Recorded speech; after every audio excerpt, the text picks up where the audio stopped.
Hello दोस्तों, स्वागत है आपका अपने यूट्यूब चैनल जिसका नाम है डेली यूज इन्फॉर्मेशन।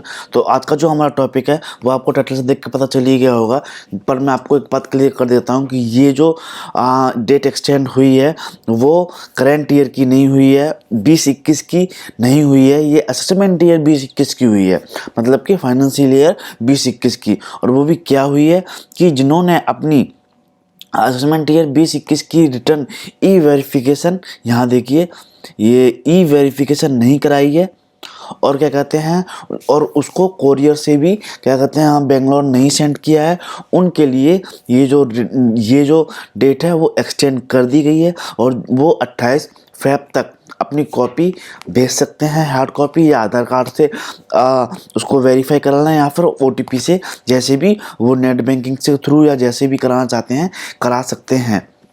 ये देखिए यहाँ पे ऑप्शन भी दिए हैं, थ्रू आधार कार्ड लॉगिन करके नेट बैंकिंग से, ईवाईसी बैंक अकाउंट नंबर से, EVC through and demat account, ATM card और sending a copy of hard copy. ठीक है। और जो तीसरी जो डेट एक्सटेंड की हुई है वो further board also relaxation the time form of री issuing intimation of providing in A second Prosico to subsection 1 of section 143 of the Act and direct that such return shall be proceed by 30/6/2022 तक कर दी गई है। मतलब जो 141 का जो intimation issue होता है उसके लिए भी इन्होंने टाइम लिमिट 30/6/2022 तक कर दी गई है। ठीक है। अगर अब जो इन्होंने एक चीज़ और की है, इन्होंने एक चीज़ और बोला हुआ कि अगर इन्होंने 28 फेब 2022 तक इन्होंने अपना मतलब ई वेरीफाई नहीं कराया और क्या कहते हैं अपनी कॉपी मतलब बेंगलोर नहीं भेजी, मतलब किसी भी तरीके से उन्होंने अपनी जो आईटीआर थी उन्होंने फाइल कर दी है, बट उन्होंने ई वेरीफाई वगैरह कुछ भी नहीं कराया, तो जो उनकी ई वेरीफाई है वो क्या कहते हैं नॉन फाइलिंग में मान ली जाएगी और जो भी इनका रिफ़ंड है वो इनको रिफ़ंड नहीं मिलेगा।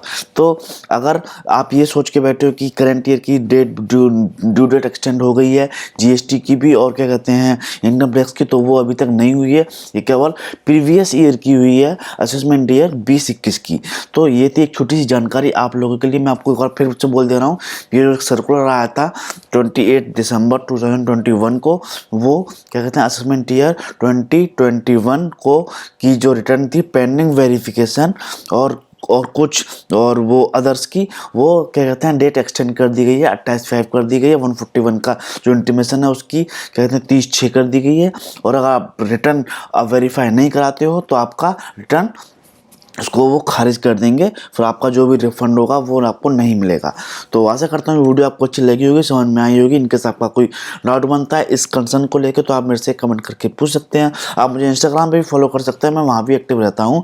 तो मिलते हैं एक और नई वीडियो में, तब तक के लिए अपना ध्यान रखिए। Bye bye, take care.